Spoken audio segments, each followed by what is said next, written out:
Türk we Türkmen döwlet başlyklary hemde ýokary derejeli resmiler telefonyna gürleşip biregi orada bayram münasibetli gutlady. Dünýäniň özgerýän täze geýäsiýasy reallyklarynyň fonuna syýynçylar barha ysynşan Türkmen Türk gatnaşyklarynyň aňyrsyna ýatan mümkin olan özarı bähwitleri seljerýär. 3-nji maýda Türkmenistanyň prezidenti Serdar Berdimuhammedow we Türkiýanyň prezidenti Recep Tayyip Erdoğan'ın arasyna telefon arkaly söhbetdeşlik boldy.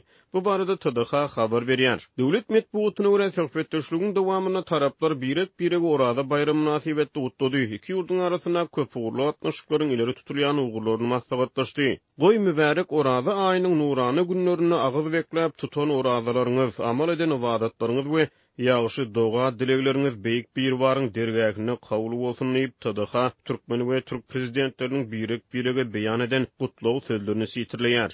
Serdar Berdimuhammedow Türkiýe sowda ykdysady ugrda Türkmenistanyň strategik hyzmatdaşlarynyň biri bolup durýar diýdi. Şeýle-de ol ulum bilim, medeniýet, sungat we sport ýaly insan-perwer ulgamda ýurtlaryň arasyna işçiň hyzmatdaşlygyň dowam ettiriljekdigini aýtdy. 3-nji maýda geçirilen aýry başga telefon söhbetdeşligine prezident Serdar Berdimuhammedowyň kakasy Türkmenistanyň halk maslahatynyň başlygy eks-prezident Gurbanguly Berdimuhammedow we Türkiýanyň Beýik Millet Mejlisiniň başlygy Mustafa Şentop biregi orada bayram münasibetli gutlady.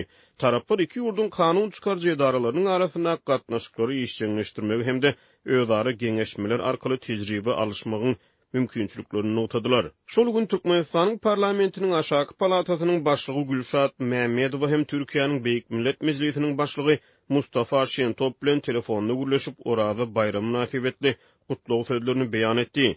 Bu telefon söhbetdeşligine taraplar iki ýurduň arasyna parlamentary gatnaşyklary mundan beýlekde ösdürmegiň zerurdygyny bellediler. Bular barada Türkmenistanyň döwlet medeniýeti habar berdi. Soňky aýlarda Türkmenistan Türkiýe bilen galibiyetde Türkiýanyň möhüm rol oýnaýan Türkiýe döwletleri guramasy bilen gatnaşyklary hassa ýygjamlaşdyrýar. Ýa-da 15 aprelde Türkmenistanyň öňkü prezidenti Gurbanguly Berdimuhammedow Türkiýe döwletleri guramasynyň ýaşullar geňeşiniň agzasy boldy. Hasada noýabr aýynda Türkmenistan Türkiýe guramanyň syýynçy agzasy boldy. 2009-njy ýylda esaslandyrylan gurama Türkiýe dilli döwletleriň arasyna has ýakyn hyzmatdaşlygy nazarlaýanyny aýdýar.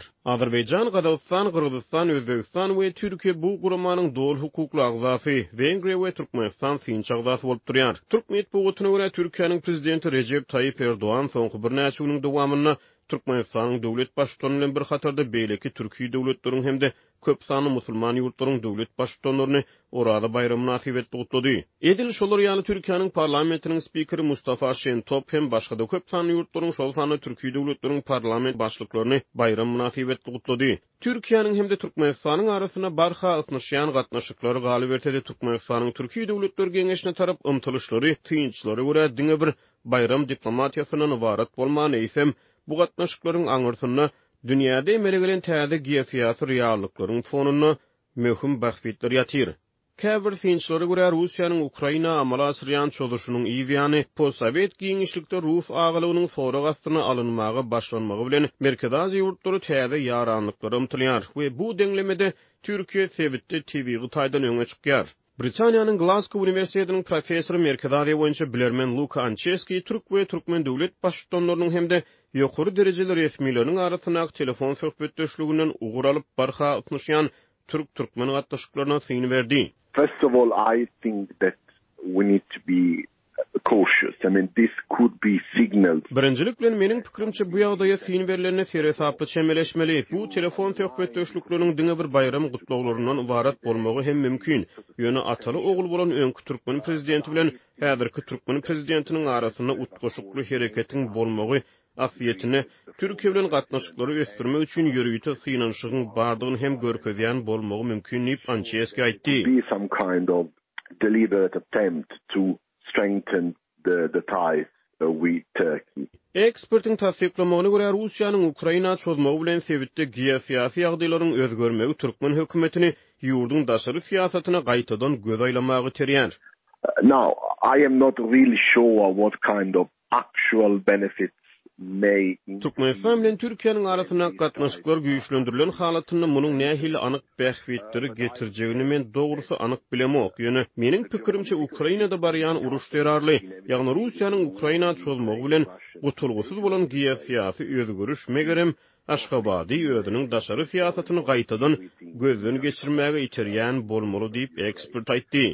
Is probably stimulating some foreign policy rethinking in Ashgabat as well. Resmi Aşgabat Russiýanyň Ukraina goşun girizmegi barada şu wagt içinde hiç ýyly beýanat bermedi. Galy berse-de Russiýanyň Ukraina çözmeginiň ýa-ni Moskwa giridilen halkara ykdysat sanksiýalaryň arasyna öz gazyny esasan Russiýadan satyn alýan Ýewropa ýurtlary täze energiýa üçünçiler bilen hyzmatdaşlygy istek bildirmäge meýil edýän mahaly ýanygyja baý Türkmenistan öz energiýa eksportyny giňiltmek maksady bilen energiýa sowdasy boýunça täze ýol kartasyny işläp düzýän bolmagy mümkin. There is a sense that the energy market of Eurasia are going to shift. Evrasiýanyň energiýa bazarynyň Russiýadan arana çymak meýilleriniň fonuny Türkmenistanyň günbatyr sary emele gelmek ahmal täze ýanygyç bazaryna orun tapmak mümkinçiligini eýe bolmak ahmal. Şonuň üçin Türkiýe bilen ýakyn gatnaşygyň islenlik görnüşi Türkmen hökümetiniň diňe bir utgoşukly ýürüýte siýasaty bolman, efem günbatyr bilen hem ýoly goýulmak ahmal şeýle gatnaşyklary nazarlaýar diýip professor aýtdy. But it's also aimed at strengthening that kind of potential relationship with the West.